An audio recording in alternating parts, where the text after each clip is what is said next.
Si no llegamos a los 1500, no sos woke, dice Claro. Marquito Arau. Vamos a hablar de Guantánamo, Leti Martínez. Así es. A ver, decíamos, ¿por qué vamos a hablar de Guantánamo? Bueno, porque por supuesto la actualidad lo trae con la decisión de Trump, o el anuncio de Trump de que va a deportar a 30.000 migrantes. ¿No hay lugar en Guantánamo para 30.000? Pareciera que no. Pareciera que no entra. Recordemos que hay una cárcel donde se suponía que iban quienes estaban acusados de terrorismo, que la construyó, bueno, igual después lo voy a contar. Sí. Pero George Bush, los números después del 11S, ¿no? Claro, esa es una de las dudas, además de otras. Pero bueno, vamos a hablar y recordar por qué Estados Unidos tiene una parte de Cuba, que es la bahía de Guantánamo, y después contar un poco qué pasó en los últimos días. Bueno, primero, ¿no? La primera pregunta es ¿por qué? Y acá hago una aclaración que lo decía al comienzo. Cuando hablamos de Guantánamo en Cuba, estamos hablando de una provincia, y ya para eso quiero que compartamos un mapa de Cuba, que es donde se puede ver justamente bien al este, la que está más al este de Cuba, que es la provincia de Guantánamo. Cuando hablamos de... ahí lo estamos compartiendo, Este es el mapita de la isla de Cuba, ¿no? Ahí vemos Guantánamo, la provincia, y al sur es donde está la bahía de Guantánamo. Está cerca de Santiago de Cuba, ¿no? Exactamente. Más cerca de Santiago de Cuba que de La Habana sí, ahí no se ve, izquierdo. Sí, no está marcado Santiago de Cuba, pero bueno, importa, está más cerca. Y bueno, quería, digamos, aclarar esto, ¿no? Cuando hablamos de Guantánamo es una provincia que sí, que está bajo control cubano, y cuando hablamos de la parte que Estados Unidos tiene control es la bahía de Guantánamo. Es una base naval. Es una base naval, y lo que quería recordar y explicar el estatus, por qué está bajo el control de Estados Unidos. Y acá me meto un poco muy breve con una parte más histórica, pero recordar que Cuba, como Argentina y como gran parte del continente americano, fue colonia de España. Sí, de España. Cuando España empieza a perder, bueno, ya había perdido varios de los territorios de acá del sur, termina yendo a una guerra con Estados Unidos, lo que se conoció como la guerra hispano-estadounidense, hispanoamericanos le dicen otro. Esto es ya a fines del siglo XIX y comienzos del siglo XX, que nos vamos a enfocar, digamos, en esta parte. De hecho, me gusta porque es conocido en España como el desastre del 98, porque se considera que ahí terminan de perder lo que algunos consideraban imperio, se hablaba de imperio español, que es Cuba, Puerto Rico, Filipinas y Guam. En ese contexto es que Estados Unidos, que... Sí. Había intervenido, digamos, en ese contexto y frente a España en la guerra con España, lo que hace una vez que España ya se retira es dejar tropas en Cuba. De hecho, bueno, algunos hablan directamente de que quedó bajo el control. A ver, porque también hay una parte interesante cuando se habla de colonialismo, ¿no? Y cuando hablamos de las colonias, fueron siempre países europeos con colonias en Asia, en África, en el continente americano, prácticamente todo el mundo, podríamos decir. Y en Estados Unidos, en estas décadas, es cuando empieza a intentar expandirse justamente, sobre todo en nuestro continente. Es un declive del imperio español, como se le llamaba. Exactamente. Y Estados Unidos afilando los colmillos, ¿no? Exactamente. Con un control del país, vamos a decirlo, obviamente. En Cuba había gobiernos cubanos. Ahora bien, había un tutelaje. Claro. Incluso el propio Batista, ¿no? Se decía como que la isla de Cuba era el lugar donde iban, ¿no? a festejar, a divertirse, y luego volvían a los Estados Unidos de América. Sí, totalmente. Y salto, Juanma, a 1902, que es la fecha en la que Cuba se convierte en república. Te decía. La independencia. Exactamente, las tropas se mantienen, las tropas de Estados Unidos. ¿Qué va a pasar? En 1903 van a firmar lo que se conoció como el Acuerdo Platt. A ver, y acá ya es interesante porque vamos a ir contando qué dice cada uno, ¿no? Estados Unidos dice, bueno, firmamos un acuerdo por el cual en la Constitución cubana básicamente van a estar algunos artículos a pedido de Estados Unidos, que dicen desde Cuba, bueno, en realidad si no aceptábamos, no retiraban las tropas, ¿no? Esto se va a dar durante el gobierno de Estrada Palma, el presidente cubano, y Roosevelt en Estados Unidos. Entre estos artículos y esta Constitución, ahí se va a ceder esta parte de la bahía de Guantánamo a Estados Unidos, que va a establecer después la base naval y que va a establecer mucho después, ya directamente, más allá de que había tenido periodos en los cuales también se habían enviado personas de otras partes del mundo, después lo que ya se conoce como la cárcel de Guantánamo, que se crea después del 11S y durante el gobierno de George Bush, con la intención de llevar directamente a quienes están acusados de terroristas con un montón de denuncias porque justamente personas que están ahí sin ningún tipo de juicio, la duda si efectivamente habían sido parte del 11S o digamos, personas que las agarraron y las acusaron de terroristas. La situación de derechos humanos, porque no sabemos qué pasa ahí dentro. Nada, sí sabemos que son torturados, digo, un montón de situaciones que se han denunciado durante todos estos años. Es cierto que durante el siglo XX, XXI, de hecho, todavía hay bases militares de los Estados Unidos de América en muchos países, ¿sí? No esto es otra cosa, pero bases militares sí hay. Digo, esto es otra cosa porque esto está significante, es una prisión para ciudadanos de otros países. De otros ¿no? países que los capturaron en otros países. Esto también es interesante porque es distinto con el caso de los deportados que van de Estados Unidos, digo, más allá de que los detuvieron en el caso de a quienes acusan de terroristas en otros países, claro, fuera de Estados Unidos. En el caso de los deportados, son deportados, o sea, son migrantes que llegaron a Estados Unidos. Y el tema, por ejemplo, con el Canal de Panamá, hay una negociación con un gobierno panameño y un gobierno de los Estados Unidos de América, el de Carter, que es el que termina firmando el tratado. Sí. Después se entrega la concesión, el control del Canal de Panamá, para decirlo velozmente, pero es una situación peculiar porque con Cuba había un diálogo bien distinto, un gobierno socialista, el de los Castro, al cual Estados Unidos le hizo casi 600 intentos de atentado, o sea, quería matarlo a Fidel Castro, no quería... ¿Cuál es el diálogo que vos vas a mantener? La duda era esa, ¿no? ¿Cuál es el diálogo que podés mantener sobre la base de Guantánamo con un gobierno que está queriendo tu salida? Sí, totalmente. De hecho, estaba buscando y la verdad es que no lo encontré, lo habíamos pasado en algún momento, un audio del Che Guevara, que en su momento denunciaba la cantidad incluso de ataques que habían recibido desde la base naval. Mirá vos. Digo, al margen de lo que se hacía de Estados Unidos, el hecho de tener, de hecho Fidel Castro en un momento dice, están entre nosotros, digamos, claro, ¿no? Están acá. Quiero ya que escuchemos y que veamos, porque además nos grabó un audio, que esto va a ser una nueva modalidad ahora que tenemos streaming, a José Molinelli González. Él es profesor de política de la Universidad Interamericana de Puerto Rico, es decir, puertorriqueño, que hablaba de al menos dos controversias de este control, ocupación que tiene Estados Unidos en la bahía de Guantánamo. Lo escuchamos a José. La naturaleza controversial de Guantánamo se divide en dos factores esenciales. Primero, la controversia internacional y segundo, la controversia humanitaria.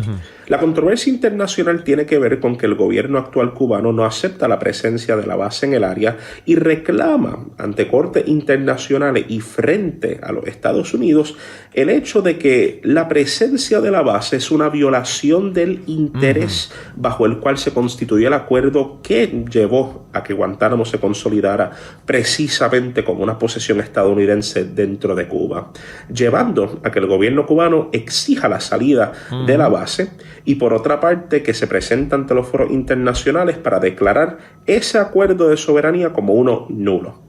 Por otra parte, la controversia humanitaria emana en cuanto al trato de las personas que han sido procesadas y detenidas sin causa dentro de Guantánamo y el tratamiento de tortura y abuso que históricamente se le ha dado a muchos de sus residentes, amparado injustamente en la idea de que son personas con un interés en la violación de la seguridad nacional de los Estados Unidos. Por ende, exentos de las típicas protecciones civiles que dentro de las cortes estadounidenses se le dan a las personas que están siendo procesadas o acusadas de un crimen.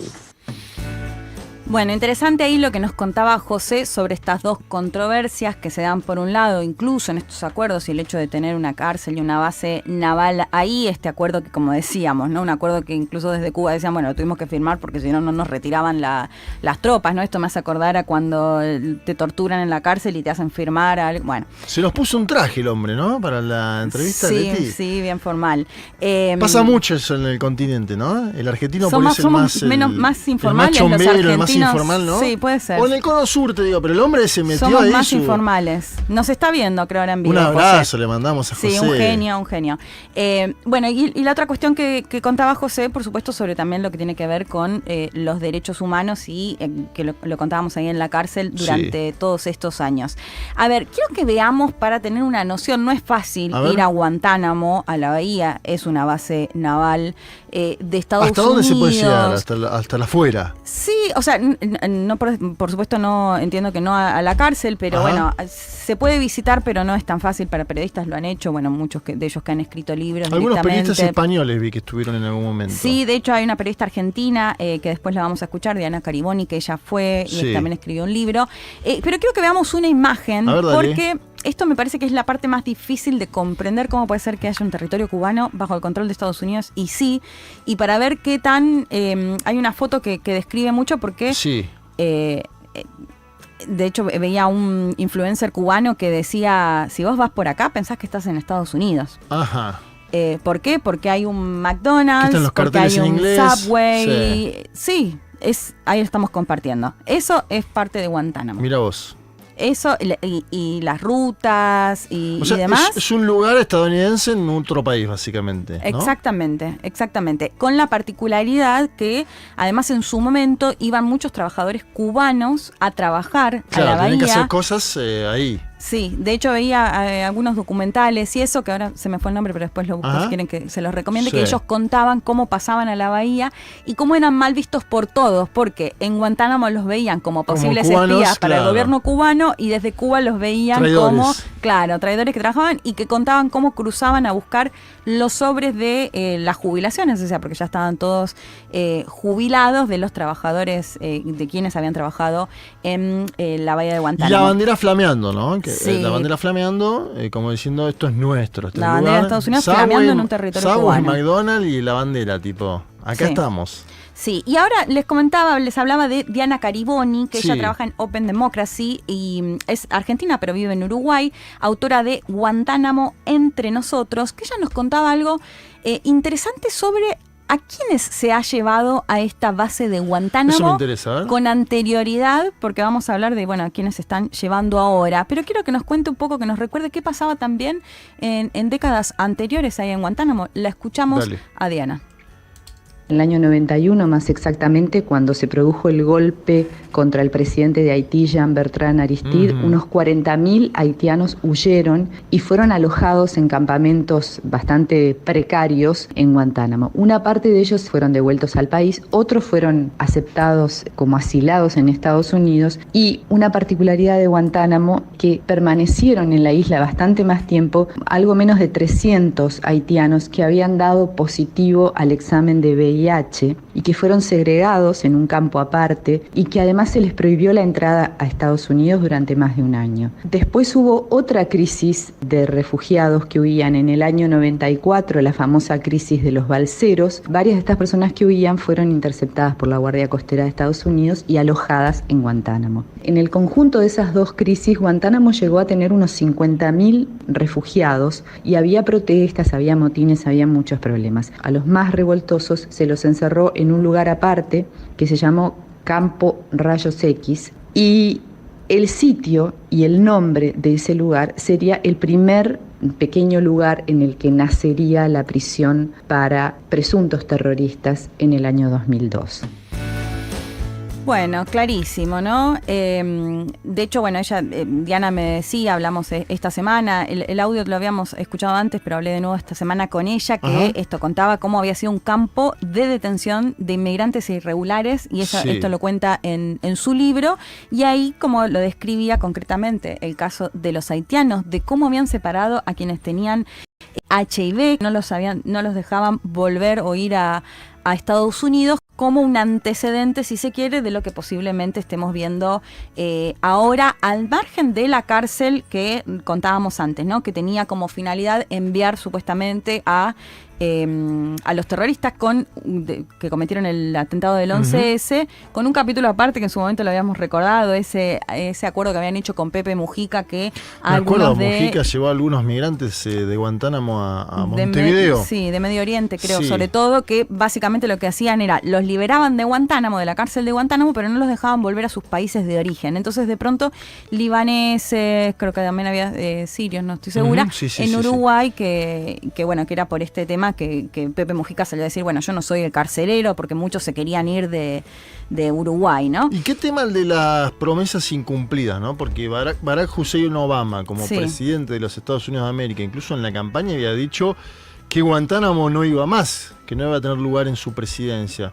Lo mantuvo, por ahí no con tantos presos como anteriormente, eso habrá que verlo estadísticamente, pero que Guantánamo siga ahora como una base naval es producto de que no se cumplió esa promesa y ahora Donald Trump tiene la carta para llenarlo de migrantes, ¿no? Que es la promesa que ha hecho. Totalmente. Una de las cosas que decían por qué Obama finalmente no había cumplido con esto es porque no saben qué hacer con quienes todavía están, además del interés que tienen claramente mantener una base naval.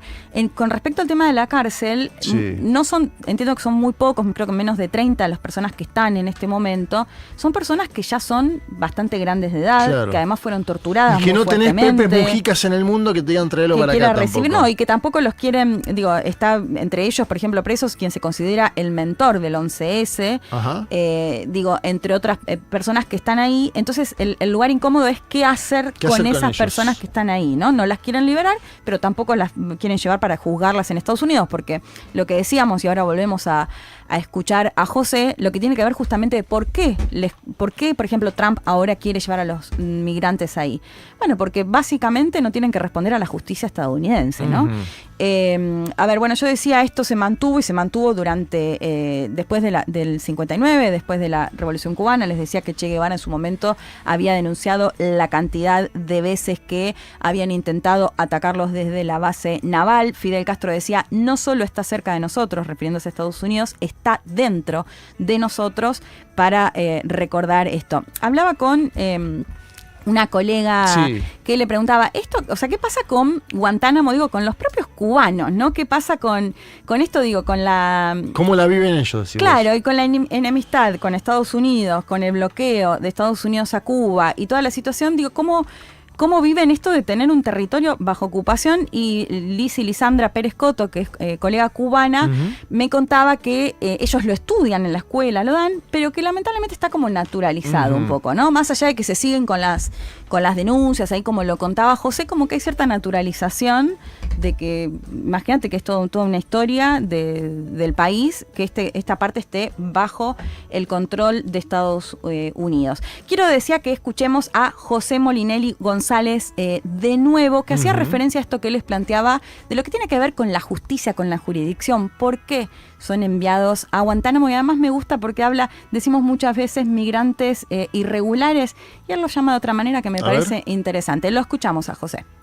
Muchos grupos activistas de derechos humanos, tanto internos a los Estados Unidos como exteriores al mismo, consideran que la movilización de personas consideradas migrantes no registrados, mal llamados inmigrantes ilegales a los Estados Unidos, a ese espacio de Guantánamo, constituye un intento no solamente de la violación de los derechos humanos de ellos, sino también de amedrentar mediante tácticas de temor la posible migración no registrada de futuras olas migratorias dirigidas a los Estados Unidos de América. Y el temor recae en reconocer de que la base militar de Guantánamo posee una jurisdicción militar en cuanto a derechos, donde no existe el mismo régimen de derechos civiles que les permitirían ciertas defensas legales al ser procesados por el gobierno estadounidense bajo la acusación de que son inmigrantes no registrados. Ante la ausencia de esa serie de protecciones, se abre la ventana para una serie de abusos que en el pasado se han visto con personas con alegadas aleaciones a conjuntos internacionales como Al-Qaeda, Hezbollah, entre otros, y con el temor de que eso se pueda volver a repetir, se ha dado mucha protesta.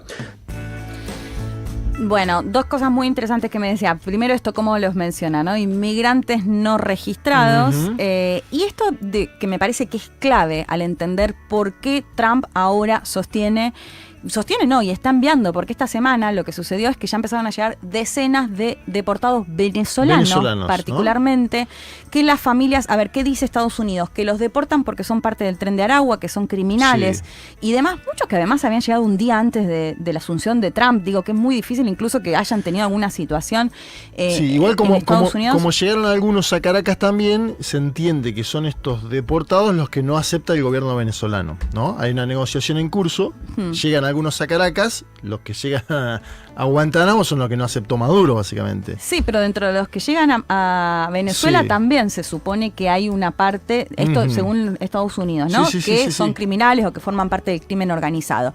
¿Qué pasó durante esta semana? Bueno, por supuesto, los familiares de quienes fueron deportados quieren saber algo porque no saben absolutamente, no tienen comunicación con sus familiares que intentaban llegar a Estados Unidos y que fueron deportados ni más ni menos que a Guantánamo. De hecho, yo te contaba también algunas entrevistas que les hacían a los venezolanos, ¿no? Como demostrando cierta decepción con Trump porque lo habían apoyado y ahora consideran que además no solo, digamos, está arremetiendo en todo lo que tiene que ver con las deportaciones, particularmente de latinos, sino particularmente de venezolanos. Por esto que contaba antes del estatus que le quita a 300.000 de los 600.000 venezolanos que están con un estatus de migrante, que por considerar que vienen de un país peligroso, eran básicamente regulares, ¿no? Sí, suponete además que esos migrantes venezolanos suponían que con la elección de Donald J. Trump venía una presión sobre el gobierno de Nicolás Maduro que finalmente no terminó sucediendo. No, y de hecho se dieron negociaciones, ¿no? Entre funcionarios del gobierno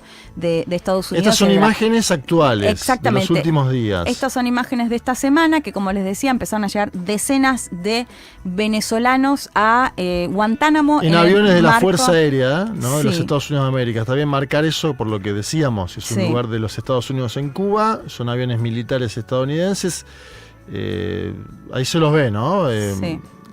Y esta otra parte que decía José, que me parece clave, digo, ¿por qué los llevan a Guantánamo? Bueno, porque básicamente no van a tener las garantías que deberían tener si fuesen juzgados en territorio estadounidense, ¿no? En el caso de Guantánamo corre la jurisdicción militar y básicamente son las mismas denuncias que tenían que ver con quienes estaban presos en la cárcel acusados de terrorismo que nunca recibieron justicia, básicamente, ¿no? Que pedían que se les haga un juicio y no sucedió. Para terminar, esto va a suceder, bueno, por supuesto, primero uno tiene que ver con la infraestructura, o sea, ¿tiene esta cárcel la capacidad de recibir a los 30.000 migrantes que sostiene Trump que va a deportar? Y de hecho, ellos también hablaron con Nayib Bukele, que tiene la megacárcel en El Salvador. Es decir, que les ofreció recibir. Claro, esa está disponible porque me parece que las matemáticas no dan para que haya 30.000 en Guantánamo. Sí, y otra cosa, Juanma, que además no es solo una decisión que puede tomar Trump unilateralmente con una orden. En este caso tendría que pasar por el presupuesto, esto me explicaba José, tendría que pasar por el Congreso, claro. En la parte presupuestaria, porque por supuesto si van a llevar a 30.000 personas más que van a estar en una cárcel, bueno, también tienen que modificar el presupuesto para esta base, entre otras cuestiones. Más plata para la base. Exacto, más plata, pero que además se tendría que discutir en el Congreso. Bueno, va a ser interesante ver ahí qué postura van a tener. Bueno, ahí estamos viendo alguna de las imágenes de los presos, una icónica, ¿no? O clara imagen cuando hablamos de la cárcel de Guantánamo. Así que se abren muchos interrogantes en torno a esto, pero lo cierto es que Trump ya empezó a deportar migrantes venezolanos a esta cárcel de Guantánamo, donde, como decía, los familiares no saben ni tienen comunicación de lo que va a suceder con ellos en este territorio de la bahía controlado, ocupado por Estados Unidos. Muy completo el informe sobre Guantánamo de Leticia Martínez. Nos vamos a ir a una tanda y ya volvemos con una comunicación telefónica sobre la situación política en Bolivia, país donde hay elecciones este mismo año.